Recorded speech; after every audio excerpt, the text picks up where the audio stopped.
My first experience with Lethwei really was, Andy Batewell rang me and he was like, we're going to do Lethwei on this show. What's that?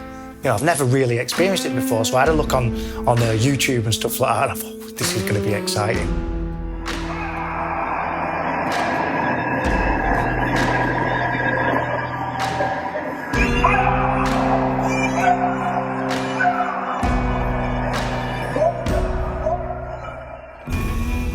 And it was just phenomenal.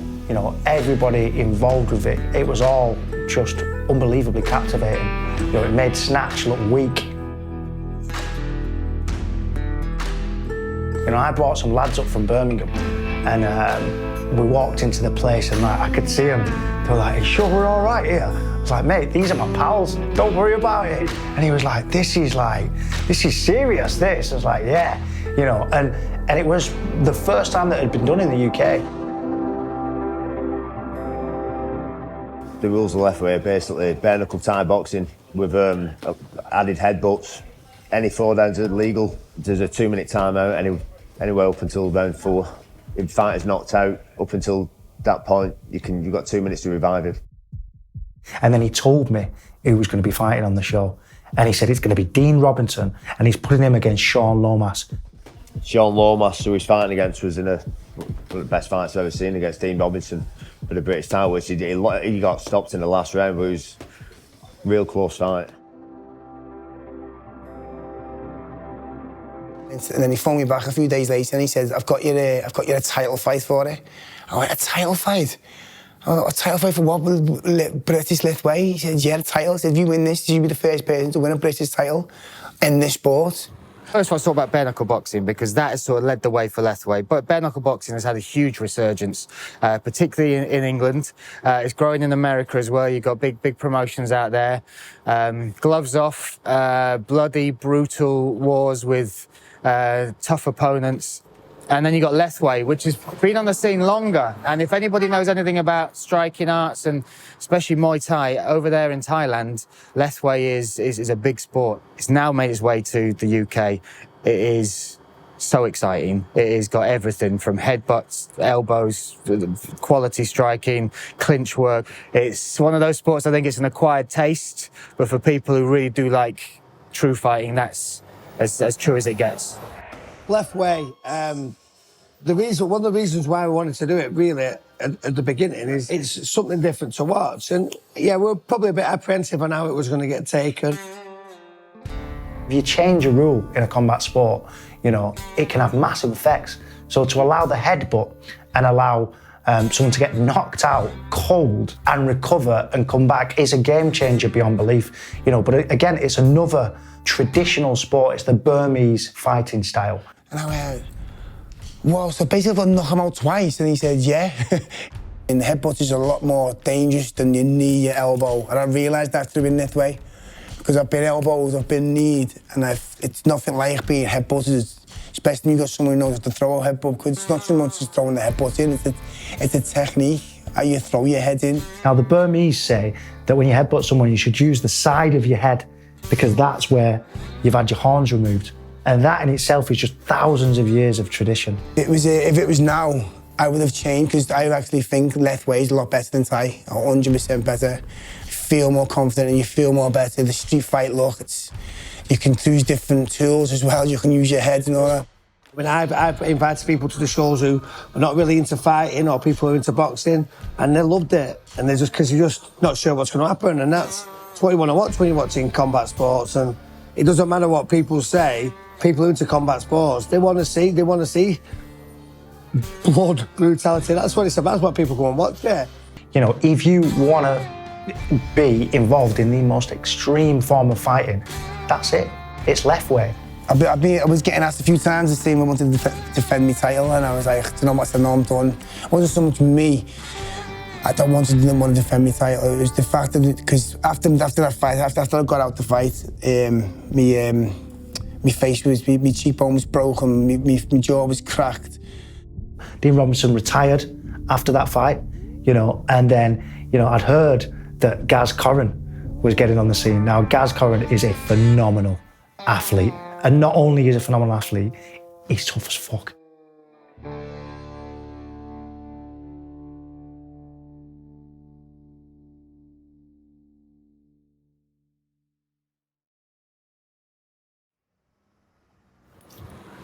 Don't get run over, Josh.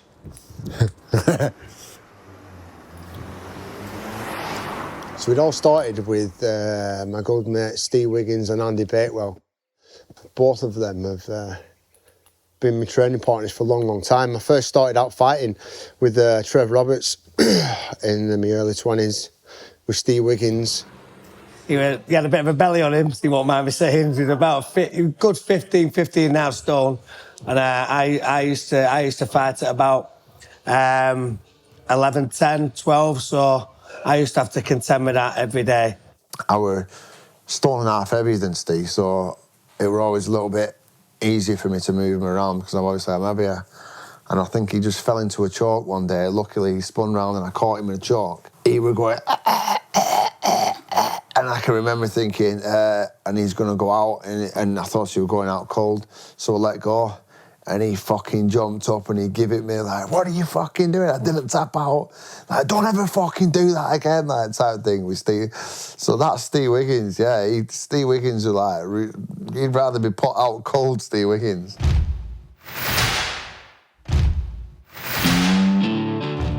This is sort of a social club for people who don't want to go to the pub. You come training because you're learning something, you're getting fitter, it's a good lifestyle, and all your mates are here as well. This is our social club, you know what I mean? It just happens to punch each other in the head a lot. Some of the best mates you'll ever meet in life. You're always surrounded by good people in gyms like this.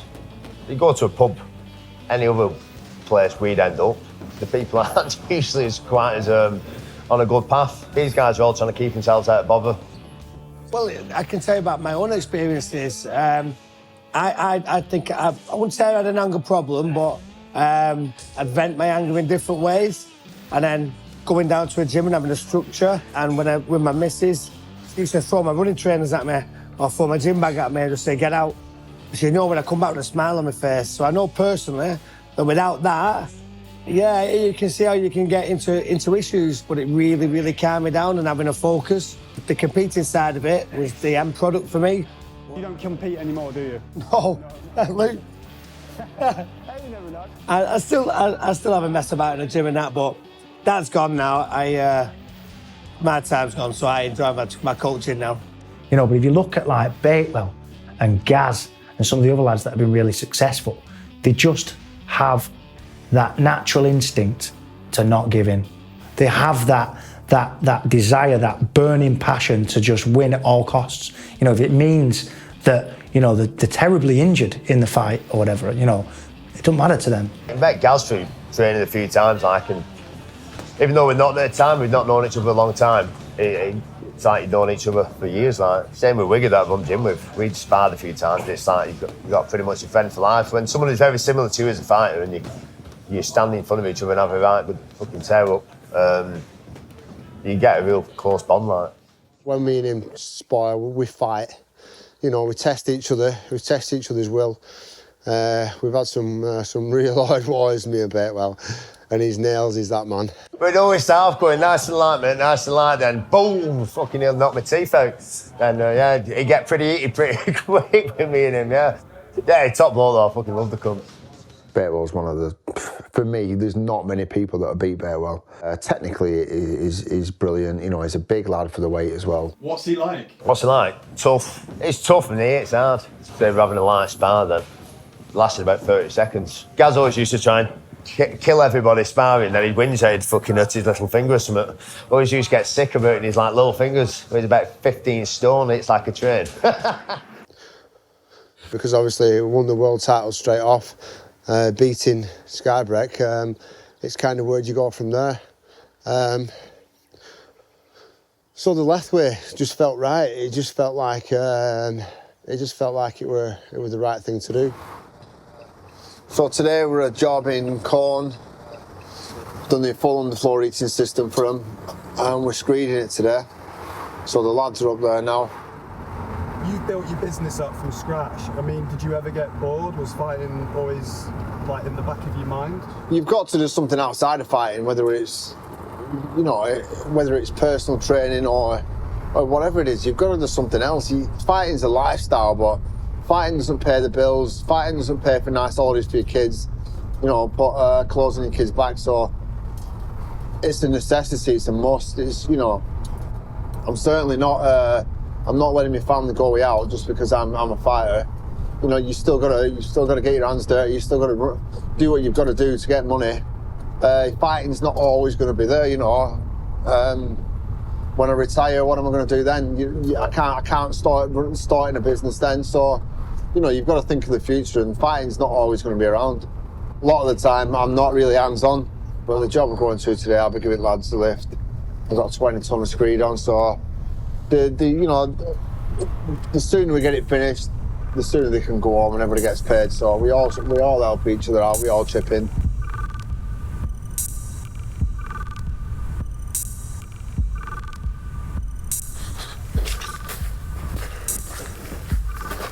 So I think my mate Love Island Levi's here. Say hello to everybody, Love Island. Alright. So this is what we put over the top of the underfloor heating. Yeah, so we set up the business probably about 5-6 years ago, and basically most fighters will tell you that you know, unless you're an 18-year-old kid living out your mum and dad's bedroom, fighting's not really going to cut it paying the bills. You know, even the top lads in the UFC, Bellator, still got their own little businesses, still do personal training, that kind of stuff. So the business subsidises the money in between fights for me, especially you know, you get fights called off and things like that. It doesn't usually go this fast. It's a good job, you know. I can go to work when I want, I can come home when I want.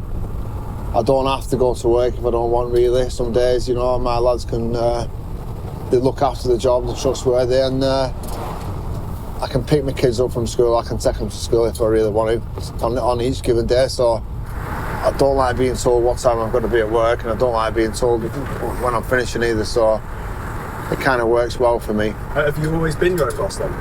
Yeah, more or less for the last 20 years I've been my own boss, yeah. Because I remember you saying you and your dad used to work together as well. Yeah, I used to work with my dad. My dad was a businessman. He used to be the director of a company. We used to, me and my mates all used to work for him in a factory.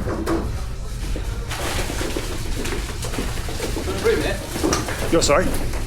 Yeah, I'm all right, thanks, mate. Thank you. Thank you.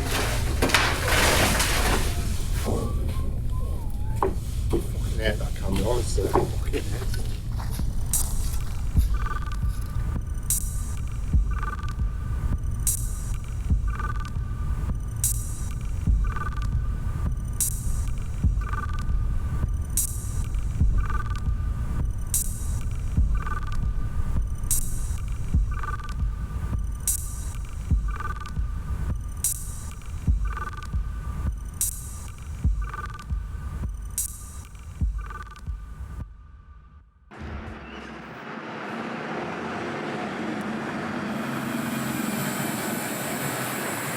How did you two guys meet and how long ago? And Probably at Brit Pub. Probably, mate, yeah. We used to go and see Juicy Lucy on a Friday. Stripper every Friday when I finished work. I do believe you were in there, Mick, weren't you? I might have been. Happy hour. I'll never forget it, Juicy Lucy. have you managed to see Gaz fight? No. No, I haven't. Only at Brit. Yeah, champion at Brit, mate. You were good at Brit. I was decent in Brit.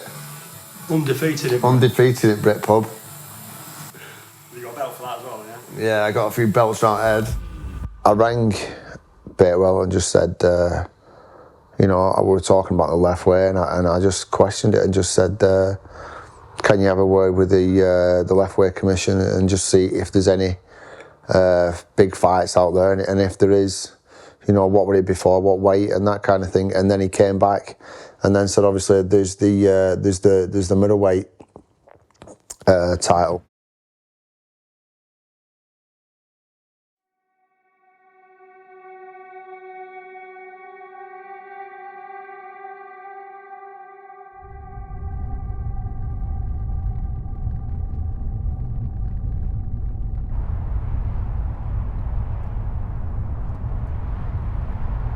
Darwen's a nice little town.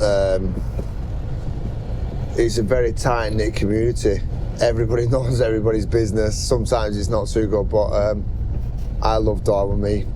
It's a little bit rough in places, you know, it's a bit of a dangerous place to live sometimes, but not dangerous than anywhere else, I suppose. Yeah, I suppose if you come from a working-class town and there's not a lot of money, there's a big drinking culture and stuff like that. I imagine that Gaz has found himself in a bit of trouble, and I know he'll definitely say that martial arts has helped his life and helped him focus his energy.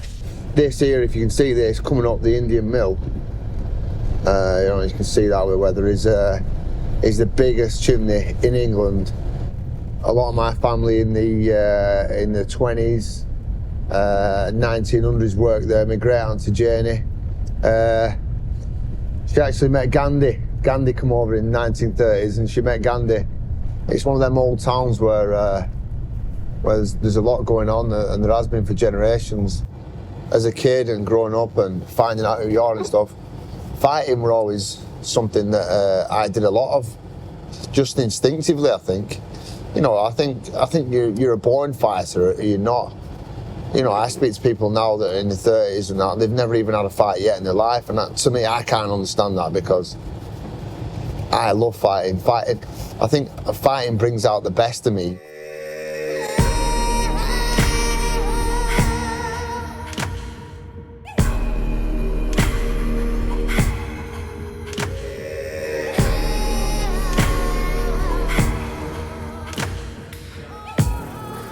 Yeah, I've known Gaz since school, so I've known him for about, 20 odd years, something like that. I used to work over at Elite in Bolton with Alex Matvienko, Sean Fogg, and then I just started working on his hands, I think for his last 4 or 5 fights.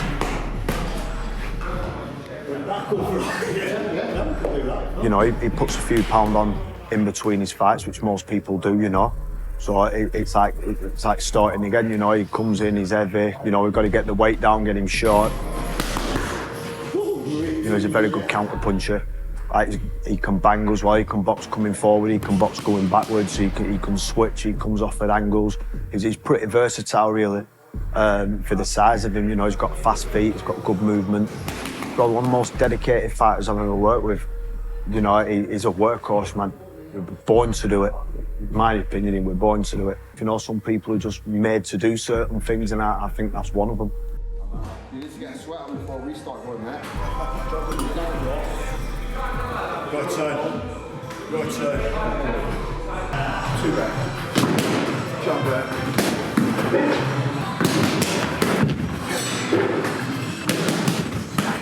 Shot back. Don't leave with your pads.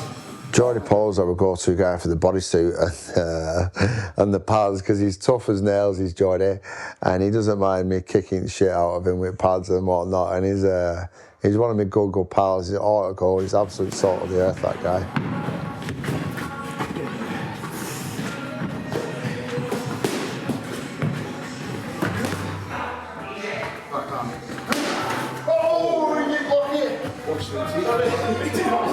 We just run through scenarios, really. Obviously, run through a bit of technique, and he doesn't give a fuck. He's not bothered. So yeah, he's a big help, you know, because you need them kind of guys. 1, 2, Superman punch. 1, 2. Boom. Yeah, that's good. Yeah. Okay, go. Left hook. No, this is the shot that's going to get me. That's going to finish this fight. I'm fucking. Apart from me not doing clean out. This 5 minutes to recover. This shot will set this one up. Yeah. We're going to. Oof! Yeah. Oh. Either way, where does that go? Like, pull it out there.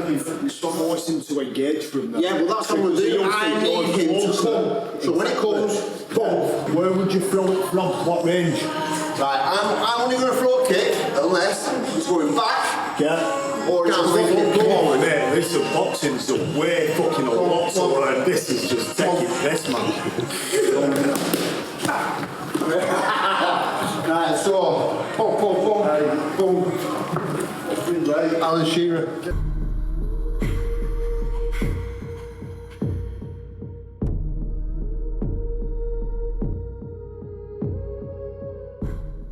So Gaz and I have been friendly for a long time now, but around about a decade. I first met Gaz when he was just starting on the unlicensed circuit. I think it was showing Blackpool almost like 9 years ago. He was a heavyweight then, which is crazy to think about now, obviously on his way down to 80 kilos. Prince has been not only a good friend, he's been a trainer, more of a manager as well. He's managed a lot of my fights. He's got me some awesome fights. He got me on TCB in the MEN. He got me out in Vegas, sparring with Frank Mir. We needed a pressure fighter to come forward, and Gaz like came over on the plane and stayed with us and my family while I was over there.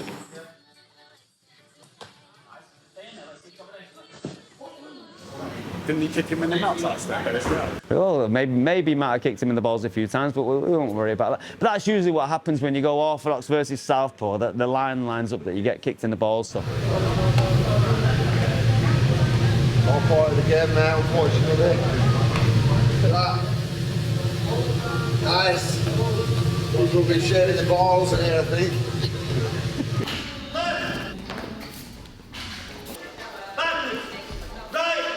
It's almost time to lock up the house.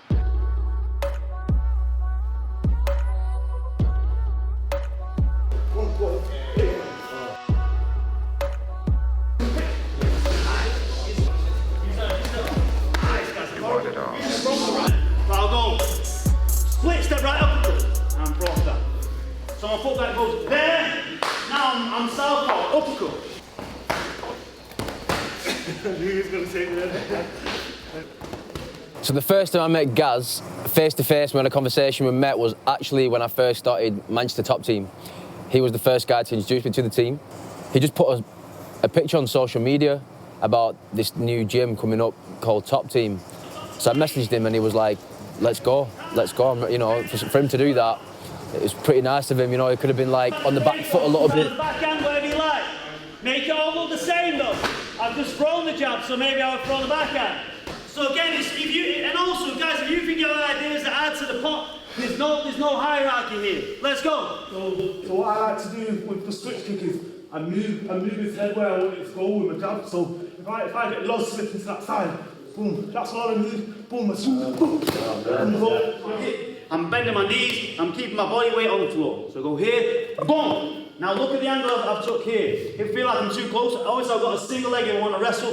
But what I like to always do is I use a hook, a right hook southpaw, just to give me this angle here and squaring up. And as soon as I step, I'm going to throw.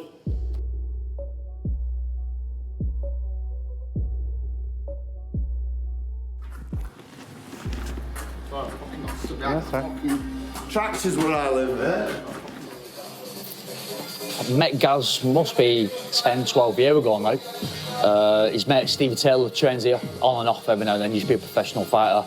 Gaz come down with him, started doing a little bit of training. You know, Gaz, you see how focused, I mean, you're watching him now, he's focused like for this fight. You get a feel of your fighters when they're there and how they cope with environments. Some people like being in it, some people like being a little bit quieter, some people like going off. I've had fighters who don't want to be in the main arena, they want to go off and be a little bit quiet.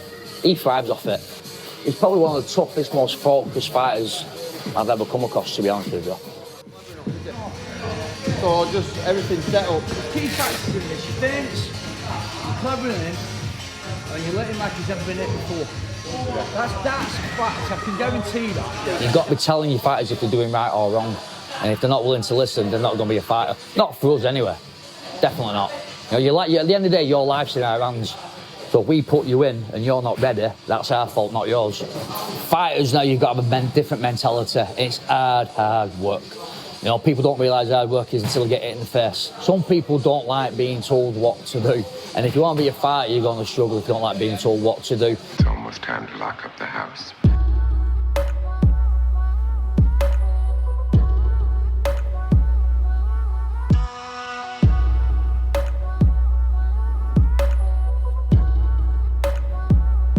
You want it all, don't you?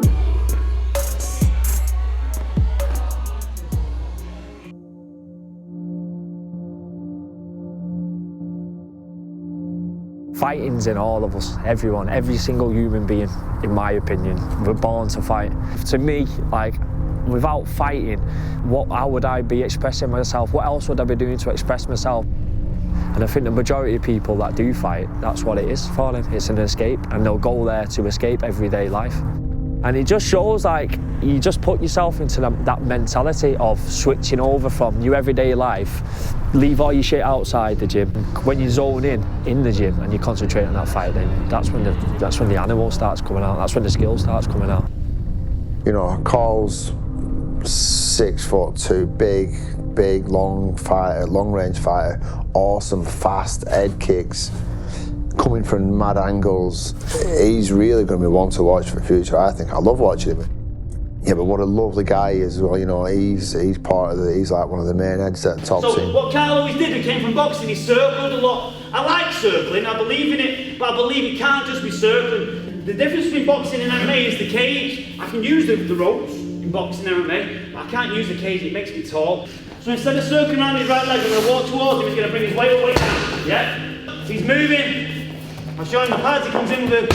And then I move out from here. There. That makes sense. Let's go, let's go, let's go.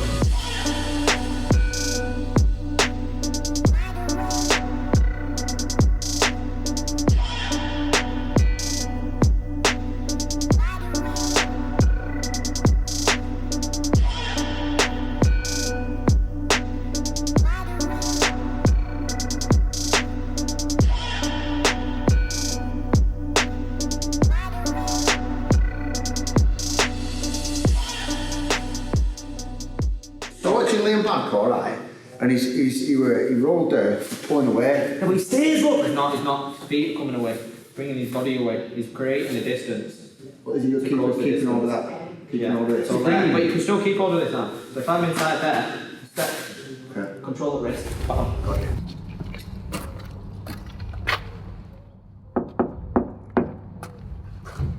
So I had that Sunday roast yesterday, didn't I? What's it? Well, he's running back this morning. 80.9. It's fine. We'll do it, mate. No, I'll start with it. Just... No, it'll be fine. No more cheats, though. No, nothing. That was the last one. Right, okay. The last one. Infamous last words. How is this dieting? Somebody please tell me. Beetroots. A little cheeky dessert. It just makes me smile. Protein, chocolate. This really shows how, like, just even when you're monitoring your food, it can still be fun. As soon as you mention the camera, triggers, and it craves. You want to eat everything. I mean, the last time that we did this meal prep is the fittest that I've ever been. Well, don't forget, I'm not being funny, I don't know whether this is recording or not, but you had quite a few cheat days as well, didn't you, if you remember? It's all coming out now, guys. Hey, I didn't find out until after the weekend as well. Well, my missus is not going to be happy again. I was actually sat on the toilet one day, she caught me eating a chocolate bar. Honestly, God. And she's like, give me Wayne's number, I'm ringing him now. And I'm like, no. She's like, well, I'm messaging him on Instagram. I'm like, don't you fucking...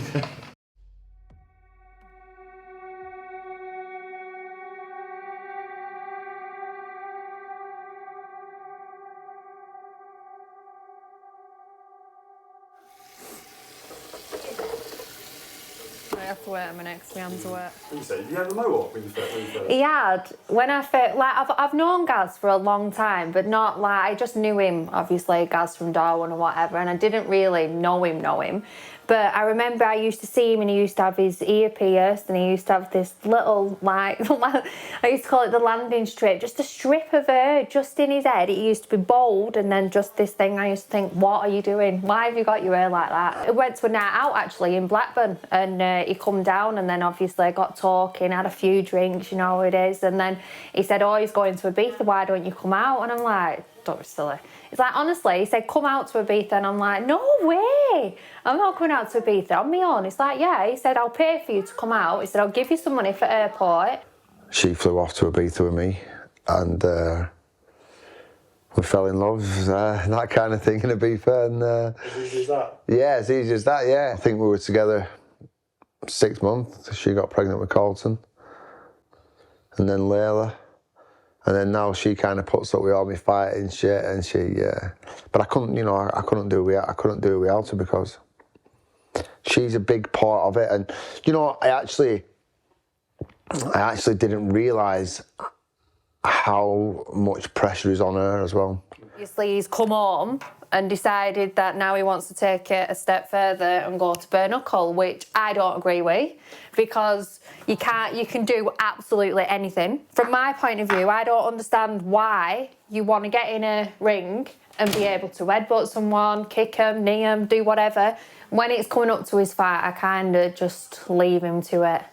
I just kind of stay away from him and let him just be in that zone. Because there's nothing worse than when, especially when you've got kids as well, you know, they're constantly, kids are always at you all the time. So I kind of, the week before, I keep the kids away and we do what we've got to do and just let Gaz get into that zone.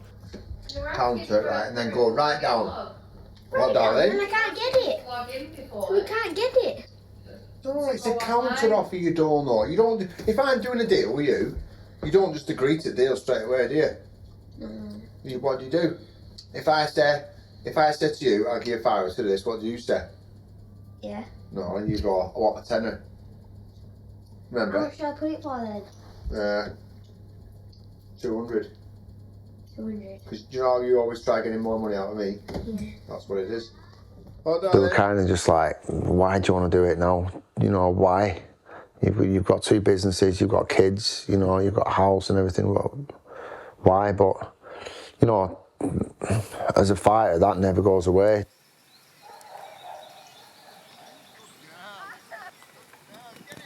Gaz, as a family man? Oh, he absolutely spoils it, and Carlton as well. Yeah, he's a really good dad. He always said he never wanted a girl, though. Yes, he did, He always said he didn't want a girl, because when we were pregnant with Carlton, he were over the moon, he were over the he? moon, and then second one, he was like, yes, it's going to be a boy. I'm like, it better not be a boy, I want a girl.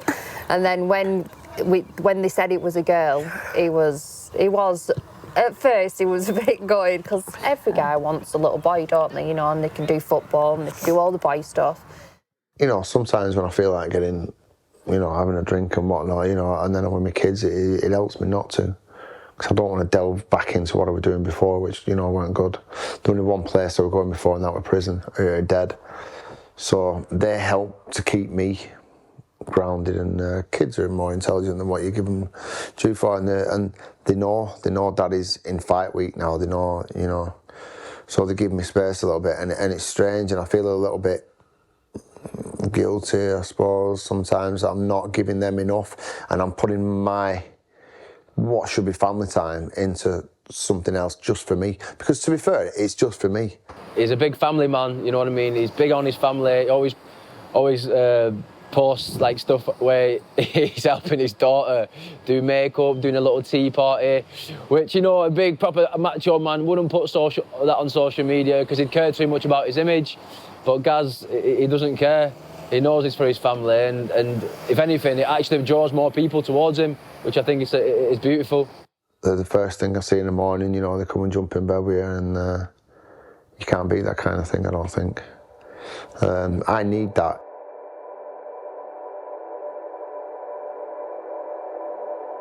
Grew up Whitehall, Woodville Terrace in Darwen. Normal upbringing, really. Awesome mum, awesome dad, brother. We moved up to Orlesden. My mum and dad worked very hard, you know, when we were kids. I think my dad used to work 12-hour nights, and my mum used to work days, and they were like passing each other through the day. And then we used to have a nanny that looked after us. So at points we didn't really see much from my mum and dad, but we had a really good upbringing. Me and my brother and all the kids on our street. Got to 15, I think. Lost my brother, which was... my brother's John, he committed suicide. He hung himself. He was 13 years older than me, so I always obviously looked up to him as my big brother, and put a lot of pressure on my mum and dad. An awful lot of pressure, because obviously they just lost a son. I think I were off doing things I shouldn't be doing. You know, my mum and dad started drinking a lot, as you would do, I suppose, to try and numb that feeling. And then at 19, my dad suddenly had an heart attack and he died, so. Well, his dad I met him when I was about 13, I think. And, oh, yeah. Oh, well, not really, because he finished for me to go with somebody else. When I was about 16, and I didn't see him then for a long time. And anyway, we got back together eventually. He enjoyed his football and he enjoyed work and he did well at work. And yeah, it was very sudden what happened to him. And he was at the gym when he died at Darwen Leisure Centre, and he just went out one night. I came up, I walked in, he walked out, and he said, I'll be back about 8-ish. I said, OK. And Gareth was upstairs, and then I got a phone call off my nephew saying his Uncle Steve at the leisure centre. I said, yeah. He said, oh, he's collapsed. And I just thought, oh, God. And I said, he probably hasn't had any lunch or anything, you know, because he were always going to meetings and things like that. And I never thought anything about it. Didn't enter my head till we got down to Blackburn Royal Infirmary. And we asked where he was, and they said, he's not here. I said, well, we've just followed the ambulance down. And they said, no, they haven't brought him in yet. So there were 4 ambulances outside, so I banged on every door. And they still wouldn't tell me then. So I had to go in the little room, and once I knew I went into this little room, something dreadful had happened. And then they said he'd died. And he'd actually died at the leisure centre. So that was like just a bombshell, really. Just couldn't believe it. Big, strong Steve Corran dead, you know, it were awful. And it still is, because he's missed so much. And what he's missed is his grandkids. He was never a granddad, you know. Yeah, I still miss him. Still miss him. Still love him and miss him. But you have to move on, and I'm happy, you know, I met Jeff, and he really looks after me. So, yeah, I'm fine. I'm OK. Well, I've spoken to Leanne already about fighting. Where do you stand with Gareth fighting? I don't like it. You don't like it? No, I don't like it at all. Nothing nice to say about it. And not that I'm going to say anything horrible, but I can't go and watch my son in a ring hitting somebody and hurting somebody, and vice versa. Because of everything that you guys have been through, even though you don't like it, do you have a level of understanding? I don't think I can really, no, to be honest. No, we never discuss it. He doesn't speak about it. He always rings me up before he goes in the ring, and I always say, don't hurt him too much and make sure you don't get hurt. And then he always rings me after. I mean, I try and support him, but I don't want to go. I definitely don't. I couldn't sit there. I think I'd be jumping in the ring if they were hurting him or something, you know, I don't know.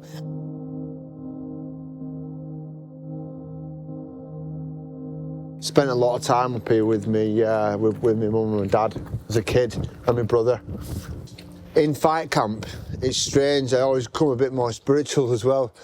I think I pray a lot more. I speak to my dad a lot more, and I speak to my brother a lot more, because I think that there's a lot to do of why I'm fighting. You know, I were only young. I didn't know how to deal with anything like that. It sent me into like a spiral of depression and not knowing what I was doing in life, I think. I wanted people to feel the pain that I had. You know, I was going out fighting 4 or 5 times every weekend, getting a shit name for myself, which is not something I'm proud of at all. And maybe I am running from something. You know, maybe I'm running from that kid that I used to be. I always get my girlfriend to carry some of my dad's ashes in a little pouch. And I always carry a little chain of my brother's that I've got the other half to that we buried him with. So this fight's fuck all. You know, this fight's nothing compared to what I've been through. Maybe the most dangerous fighting style in the world, but compared to what me and my mum went through for a long, long time, I'm still going through. I mean, my mum's still going through it. Directly before I go out, actually, I speak to my dad and just ask him to keep me safe and just help me to perform. So, you know, it's a very, although I've not seen them for 20 years now, they still play a massive part of me and in my fights. The reason I started fighting, if I'm totally honest, up to 13, 14, I used to get bullied bad. I used to get really bullied. You know, there's a number of people, and I won't want to name on camera, that I have got you all back, by the way. One by one, got them all back. They used to bully me badly when I was younger. And, you know, I got to 15, that happened with my brother, and my head just went crazy a little bit. Fighting week in, week out, constantly fighting. I didn't know how to deal with it. A 15-year-old, you don't know how to deal with them things. How do you deal with them things? You know, I was seeing my mum and dad did the very, very best that they could for me. I had a psychologist, a psychiatrist, we had counselling, we had everything.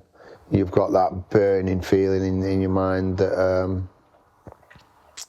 I don't know, that you can't get rid of. I was extremely close to my dad. We worked together, we worked together every day. My mum, obviously, just drinking herself into stupor, I'd say. Because she, I mean, how do you deal with that type of thing? You've just lost your son, and then 4 years later, your husband. You know, so she's trying to come to terms with all that. At the same time, I'm going off fucking like a madman, absolutely wild. Just didn't care if I lived, died.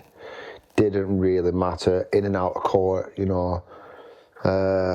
So lucky I didn't get sent to prison for an awful long time. I got away with the skin of my teeth a number of times, and put a lot of pressure on my mum. But, you know, I think me and my mum spoke, and she said she's sorry that she didn't help me more. But then I've said to my mum, how are we meant to deal with someone like that? How are you meant to know what to do? And, you know, and I'm sorry to her for what I put her through. But, you know, I mean, until you're in them situations, you can only deal with what you've got, can't you? Light doesn't come into Gaz's vocabulary. I like that about Gaz. When me and Gaz step on the mat, it's fucking go time. We've both got the same mentality.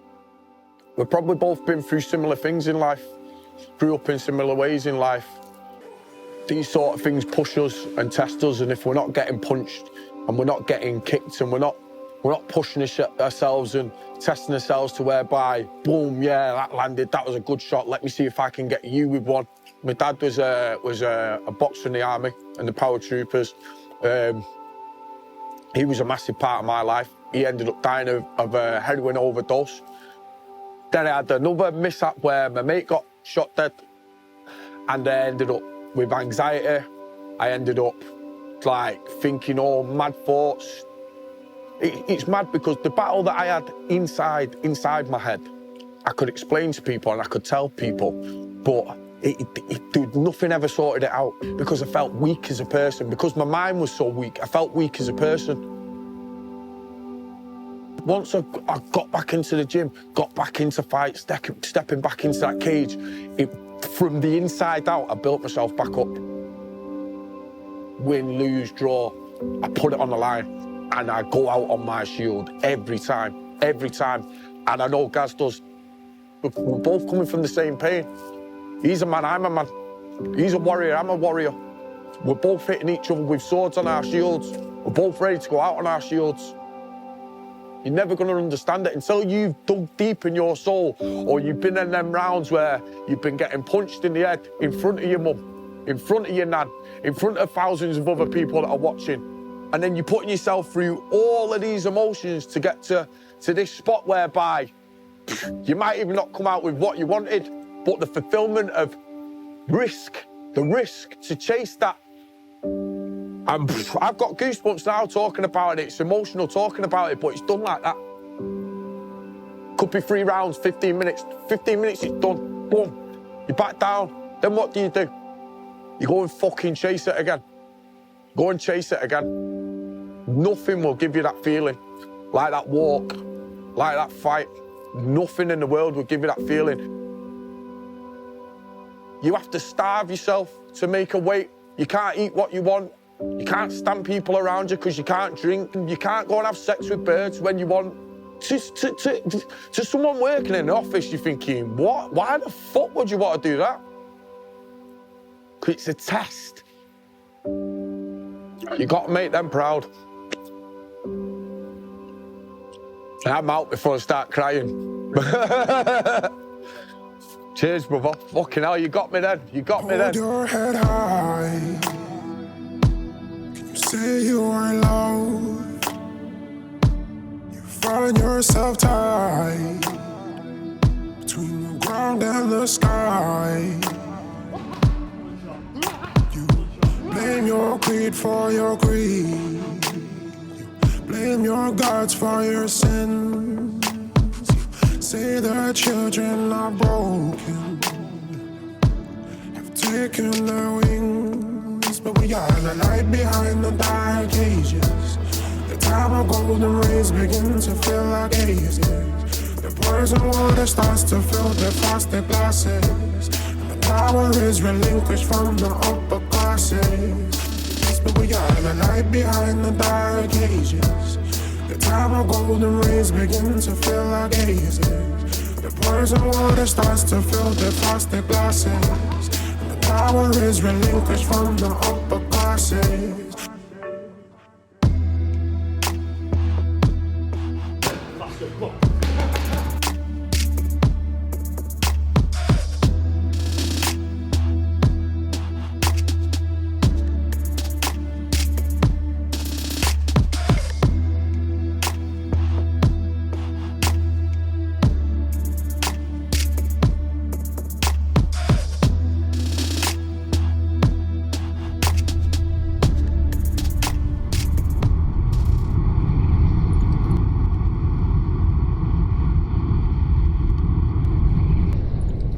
So today we're just on our way down to see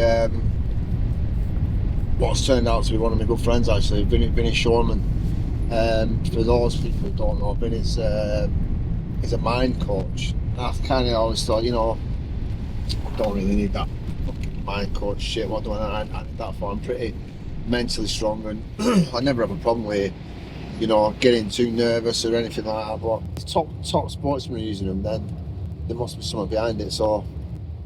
So was I, to believe. Yeah, you know, I was that kind of guy that thought, I can't be hypnotised and far too mentally strong for stuff like that. This guy kind of hypnotised me. But I felt like I was in some deep place in my mind that I'd actually not been to before. You get to a certain level of toughness that you're at. Right, that's generic. You have to have that. If you haven't got that, then stop. It's not for everybody. The difference is where you'll go is the tolerance of pain you'll take and how smart you are. Because it's not smart to take punishment. You know, look at Floyd Mayweather. So that's not the idea. The idea for you is to use that. So you've come all this way, you've brought Josh, you've got the fight coming up, you've been training hard, so you've got all this, so you're aware of it. Okay. Could you be aware of trans happening now?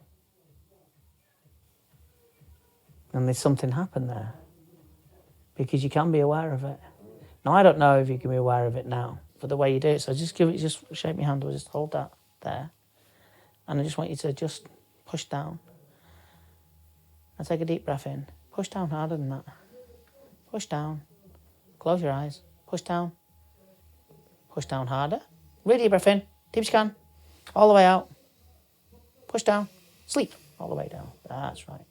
Nice, loose, limp and lazy, whole body becoming relaxed and calm. Each nerve, each fibre becoming really, really relaxed. That's right. And you drop further and further and further into relaxation.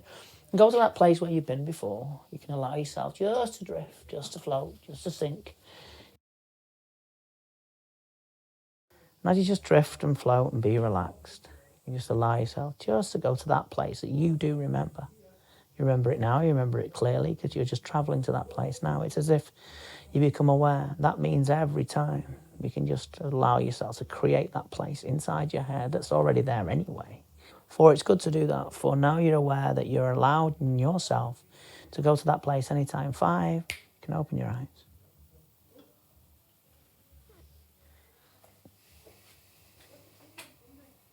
Can't be hypnotised, me. How's that feel? How's the hands feel?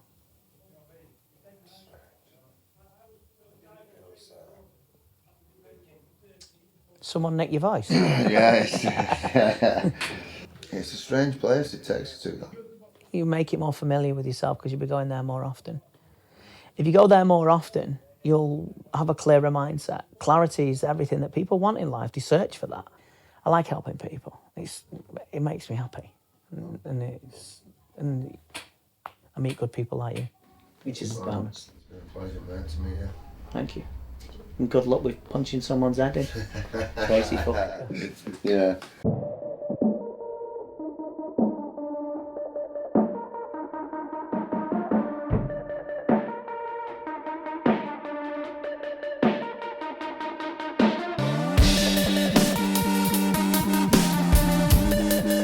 I try and do the right thing. Lights and lightning.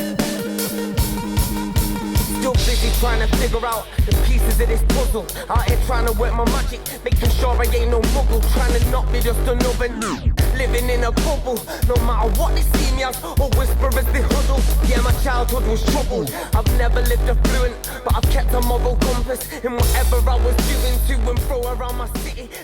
He's there to be it all day long, and you will hit him all day long, but you just got to be clever with him. You don't have to waste energy. Before he throws, he punches, he goes. He tightens up, he stiffens up, yeah. So, it's just them wild things you've got to watch out with him. He's just, but they're that wild, you should see him coming. If you don't, you'll notice Arlo walks off from your corner. Come on, we're going bar. You've got to use them pulls because he's stiff. As soon as I open him up, mate. Just be careful, don't stay in front of him more. Yeah. So, boom. Yeah, 1, 2 low. One. Jab up and cut low. Like shit. It's not wrong. I know, but it's shit. Be low. Loose. That's it. You're in control, you walk when you want to walk, yeah? Yeah, I didn't want to. Yeah, no, put me out. I go over. Well, you're not practicing. Yeah. You'll give yourself a bad habit. Okay. And come fight it, it's going to be stiff. Yeah? I go. Ooh, good. See. Ooh, scissor. Ooh. Your range is good. Your focus, which is good. Yeah. You're looking at everything. So, alright, if I drop him, that's 1. If you take a 2 minute rest, that's 2. Right. In and round 3, it's done. Right. So we've got to go. Yeah. Let's just knock him out. Because if I knock him out, that's got to be counted as 1. And then they use the other one, so that's 2. Yeah. And then I've got... let's just knock him out. Knock him out. What have you done there that you shouldn't be doing? You're staying there, yeah? Don't stay there. You're in now, you're in. Okay. Boom. All right, yeah. Season. Oh, that's it. Yeah, simple things again. Angles. There. Shoulder now, shoulder. You punch. Yeah. Shoulder. Feels strong there as well. Shoulder. If I'm here now, if I'm here now, use it. Yeah, it's a good weapon. There, innit? Yeah. This time. Possible. That got to beat you any time, mate. Listen, you're mentally stronger than him, you're physically stronger than him, you're tactically stronger than him. Just like the last fight, remember why you're going in. Yeah. What you doing it for? Who are you doing it for? Yeah, and the reasons you want to do it. What I can see with Sean is him coming out very fast in the first round. He always does. He tries to come out fast, break your will. I want to warm him into a fight, but I know I'm not going to get it with this. I fancy a fucking tear-up. Didn't really get much of it in my last fight, which ended in the first round, so I could do with a real 3-4 round war if I'm honest. And I know I'm going to get that out of him.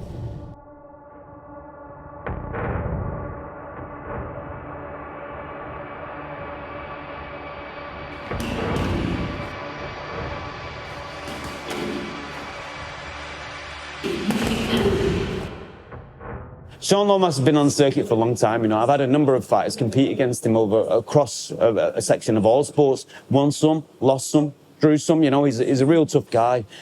If you stop trying to beat Sean Lomas, he always wants to win. Sean was Obviously, he's a very, very, very experienced fighter. And he's always like trying to get to that ascent. And if you stop, he'll start. That's the thing about Sean Lomas. He's a real tough customer, a tough character, and a tough nut to crack. I remember he fought Andy, and they had a K1 fight, and it was a tough fight. And I remember thinking he's going to be hurting for a long time after that fight. And a week later, he competed in a gi BJJ competition and won it, got a gold medal. And I remember thinking then that guy's tough. He's a real durable guy. He's one of the toughest blokes I've ever fought, to be fair. He's had over 350 pro fights, Sean. He fought on one of our bare fish shows, and he fought Dean Robinson for the title. And I still think that was one of the best fights I've ever seen. It was the adrenaline of my coach looking right at me, just going, you need to take him now into dark waters. It's time to finish him. It's time to drown him and finish him. You talk about heart, Sean Lomas has got a heart of a lion. He does not know when to give up. He really doesn't. As I've hit him with a proper, I've caught him the beginning of the second round, I've gone right head kick, and he's just done boom and just wobbled it off. And I was like, looking back at us, he just went, right, plan B, go back into your clinch. But like, and then I went bang through the head, and he was just like, oh, he's just dead bosses him. Because you know, when you're fighting, when you're in the mix of a fight, you feel like you're drowning. It's like a drowning, and it's not so much as bad as when you're on top, but when the two of you are level, and you don't know which way it's going to go. I was looking back at him, and I was just like, just stay down. Just stay down. There's no need to get up. Just leave it. You haven't got nothing to prove. But then he's been in there so many times in that ring, in the MMA, and just strong lad. Sean's going to come at him all guns blazing. Everything he's got, as he always does. Gaz, I think he just needs to be clinical, really, with what he is. I think Gaz will know what he's doing. He hits hard. Gaz will be a bare-knuckle, I mean. You don't want to get hit off him with no glove on. Nice one. Thanks a lot. Come on, boy. Where's Josh? Come on, get him. Where's Josh? Come on, get him. He's the bear. The bear is back. Got a fucking top dog. He's 13 now. He doesn't really like travelling, so I'm hoping he doesn't shit in my car. But there's a high possibility. Dad, he's had a good few fights and he's won them all. He's just like his dad. So it's kind of fitting, really, that I've got a dog like this. I think. I don't think it'd be any good for me to have a little dog, eh, Marcus? Boy.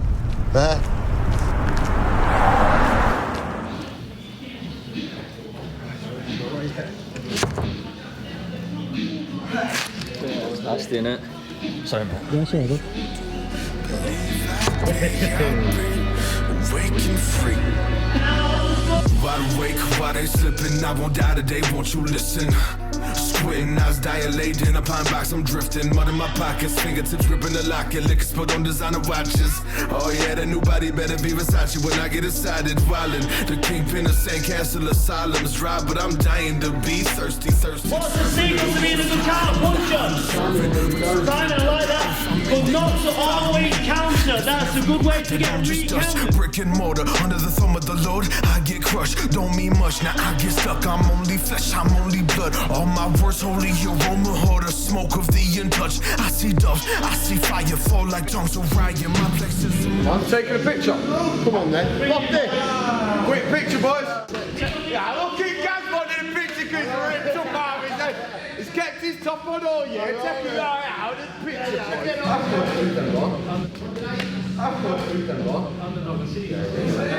A fighter needs to find who they are. They need to find, anybody can fight. It's within us all. It's really inherently within us all. It's up to them to find a good coach and find what it is that fuels them, and also be honest with themselves. I believe fighting is 90% mental. So if you can really conquer yourself, then nobody can beat you. In the last week, everything at home's changed. You know, my girl's friend's feeling a little bit more pressure now. She's got to look after the kids. I'm training more. I'm out of the house more. As much as I try, no doubt my personality is a little bit different at home. I like being on my own a little bit more. I struggle with work, to be fair, because I zone that much into this fight that nothing else matters. So as much as I want to keep it working at work, and I'm trying my best. Where obviously you've got bills, you've got an house, you've got a car, you've got a business to run. Even just taking the kids to school every day and picking them up, you've got to work everything around each other. And I'm just pretty lucky, to be honest. I'm very lucky to have Leanne. She's very, very understanding, and you know, like as they say, you know, behind every great man is a better woman. So we're just going to see the girls in James Gibson. Get my t-shirts done. I'm always pretty late. Today's Thursday. Need them for tomorrow. Hello, ladies. Hi. You alright? Yes, are you? Sorry I'm late again. Yeah. 6 logos in total. There's only one problem. I need them for tomorrow. As always. As always. Is that alright? Can you help me? Gaz, we'll sort you out, don't you worry. Can we have them on this one? Yeah. That's the medium. That's the medium. Let me take this one off. Yeah. And you're having 8 tops, aren't you? Yeah, because I need 2 for kids. Right. For ASAP tomorrow's. Tomorrow? It's always tomorrow. Sorry about that. We can do it. You can do it. We'll do anything for you, Gaz. Thank you, ladies. You're great. Thank you. See you later. Bye-bye. Fucking brilliant, aren't they?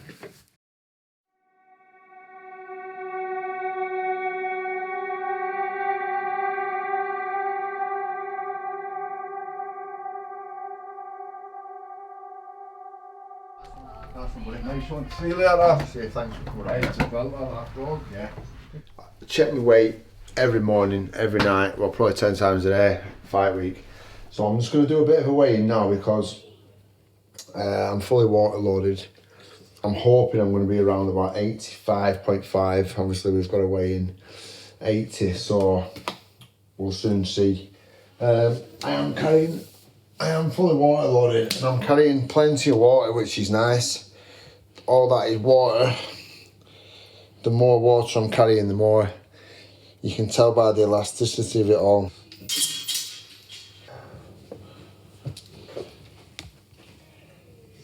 It's 4.7. Sweet. Which is sweet. After the weight cut tomorrow, I'm extremely lucky in having Wayne Ambrose. So tomorrow, I'm hoping he's got some special stuff for me, mate. He'll have a lot of, maybe some bagels, some sweet potato, some jam, some peanut butter. Not even like most nutritional wise, just to get my mind and get everything back on it again, because obviously I've had a shit 4 days, if I'm totally honest. I didn't even want to fucking do this today. I were pretty pissed off this morning.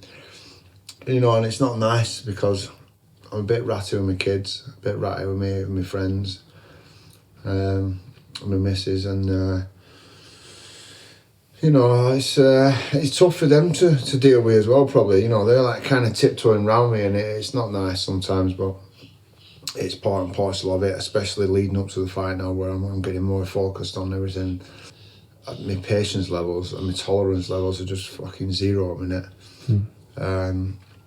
It sounds crazy. I can't even listen to the same song. I fucking just turn it off. Like, it's just, my mind's just somewhere else now. My mind's kind of preparing for war now. So, and you always hit these problems, you know. Problems are part and parcel of fight camp, unfortunately. So you just got to dig in now and grin and bear it. Get the water cut out of the way, and then it's fight night. I had to get down to 80 key. So I'm in the gym and I'm on the treadmill and I've not drank water for 2 days. And, you know, I've got like 2 key to lose and I've got 2 days. Yeah, and I'm in the sauna and the steam room and I'm thinking, you know, I'm not sure if I'm going to die here. You know, am I pushing it too far? Am I going to kill myself doing this? You know, is it normally this difficult? Because I was on my own in the Midlands. And then as I'm sat there thinking this, Wagner off the X Factor walks into the changing rooms and he says to me, "How are you doing?" Because I know him, because he lives in Dudley near me. We're friends now. We weren't friends then, but we'd only just met. And he starts saying, "You can do it. You know, you are putting all this effort up to this time. You are going to make it." And at this point, I'm thinking like, is this for real? Or I was like, am I hallucinating? And anyway, I wasn't hallucinating. It really was Wagner. And in the end, I did make the weight, but it was one of the most difficult things I've ever had to do in my life. Carlton, listen to me. Listen to me. Before we start this, we're going to start this filming now with Josh. Please don't start coming upstairs shouting, doing anything, right? If you need to do anything, do it right now. If you need to do anything, you need to go to the toilet. Chewer. Well, do you need to go to the toilet? Yeah, I'll go down. It's just so I can just get this done. I just need to get it done. The sooner the better. I'm fucking starving.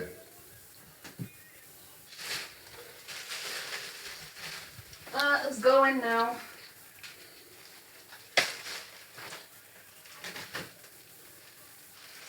Take your time, bro. What you say? Fucking come on, babe. I need to get this fucking done. Babe, I know. Fucking going. Turn the heating up for me, hopefully it's gone off. Because the fire's on, it's gone off. Do you want me to turn the fire off then? No.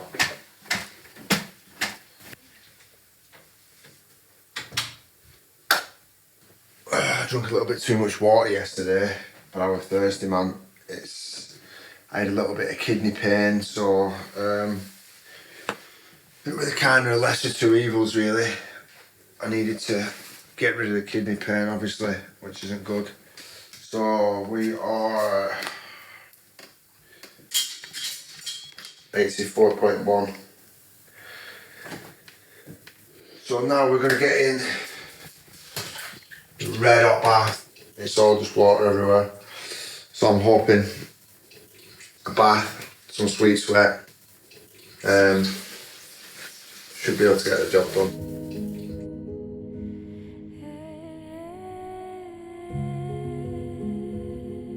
Alright, go on, put your head down.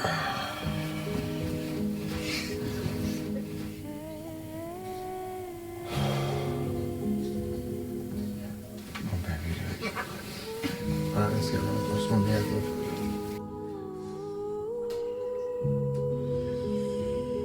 I'd like to be able to breathe, that'd be nice. Same like when you're happy. I'm saying it's like strawberry and stuff. I can't. Towels, darling, just put the red cover over him now. Where are the earphones?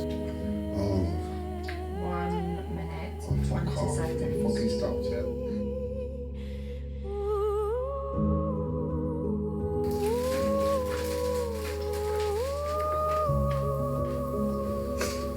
Put the black covers on him. Black covers. This left. You can do it.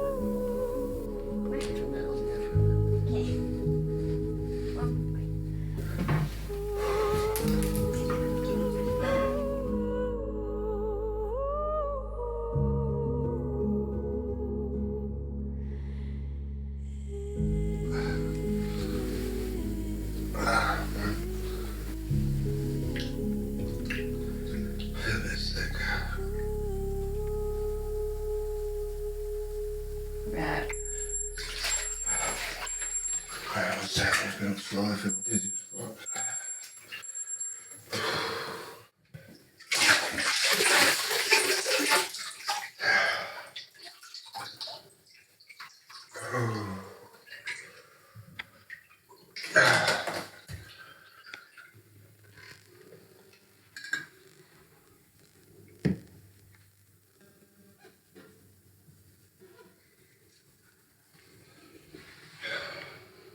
Done. Come on. Okay, after you, buddy.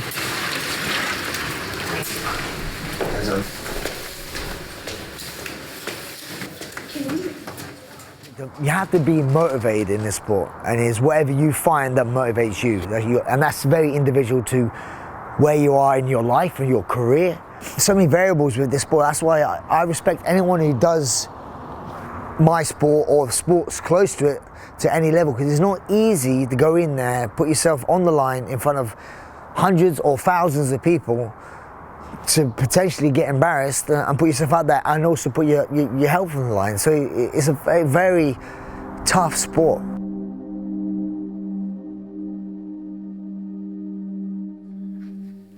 So I've just come up to my mum's house now. I like to come up here just to chill before fights, and now obviously his fight is imminent in the next couple of hours. Just getting ready now. The phone's been switched off. Now's the time to start switching on now and start getting in the mental zone and get some mental preparation where I need to be. I listen to a lot of Wim Hof and do the Wim Hof breathing techniques. And not only does it oxygenate and alkalise my body, it tends to really bring me back down and just relieve a bit of stress and a little bit of anxiety that every fighter has before a fight. Any fighter that tells you they haven't is lying. Even me.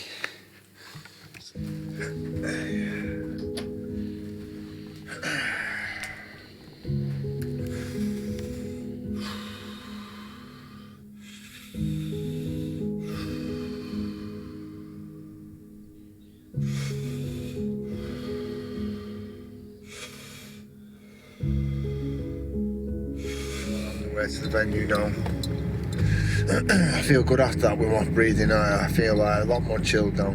Believe it or not, I'm still dropping tickets off right now.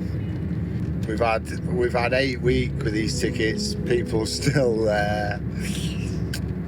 want to fucking get tickets this late. So it is what it is, you know. I appreciate the support. It's just a stress you don't need really. But I suppose in another way as well, it keeps my mind active.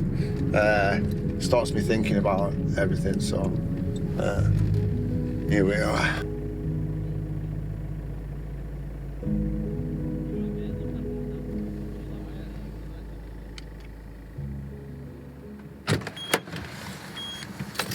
So the last 2 tickets sold, we have done fucking 170 tickets, something like that, which is, for a little town like Darwen, is pretty good. We all stick together.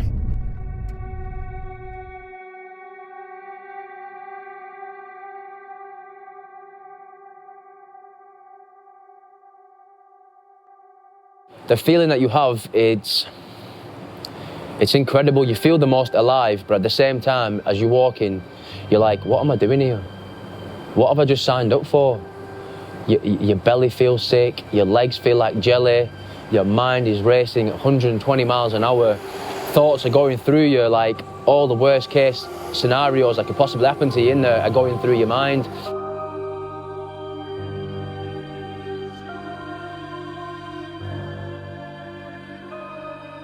It's a very aggressive, vicious kind of fight, kind of martial art. So that'll show you that kind of what kind of a warrior you are from. Do you know what I mean? That kind of violence shows you that you're deep rooted within you.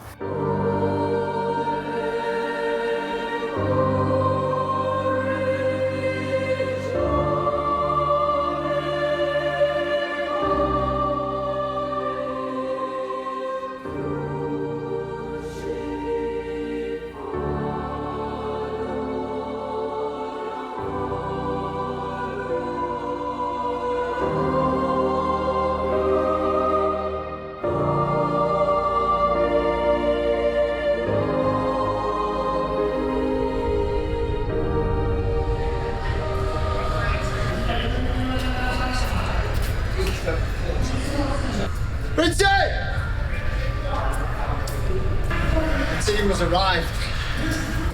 Clinch, stamping, stamp the feet. Yeah, to the knee. Yeah, Sean will do that. Yeah, if he turns your back, his back, strike him until the referee jumps in. Yeah, if the referee doesn't think that you are fighting, they'll warn you. Win by knockout or TKO or referee stopping. Fucking mad. Yeah. No restriction on greens. Three knockdowns, 1 round done. 4 knockdowns, 1 fight done. Yeah.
Immense, my mate. Immense. I was fucking immense. Fucking hell, my son. He's absolutely dead, mate. I tell you what's in it, he's one eye. He's eye. Not as hard as me. He's eye, he's one eye.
More difficult than what I showed lunged in. I think the occasion got to me a little bit. I really wanted this because we were doing this documentary, man.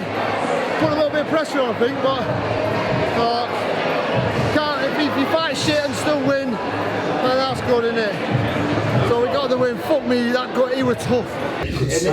And then after, I can hear what in the third round, He's on a boxing fight. Right. Maggie! Put it down a bit, Mum. Put it down a bit so we can see you. Put it down a little bit. The kids there. Hello, babies. Hey, look what Daddy's got. Layla, look what Daddy got. A new belt, look. Look. Hey. You got the new one.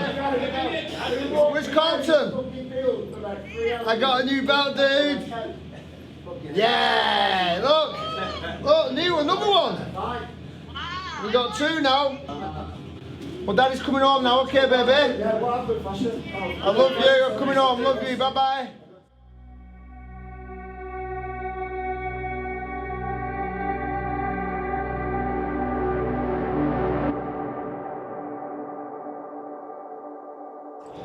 So we're on Friday today, a week tomorrow, obviously, since the fight, and there's two ways to look at fight night. I mean, as much as I'm a little bit pissed off that I didn't use more technique and stick to the game plan a little bit more, I got dragged into a war a little bit, but on the flip side of it, I think I wanted a war, to be honest.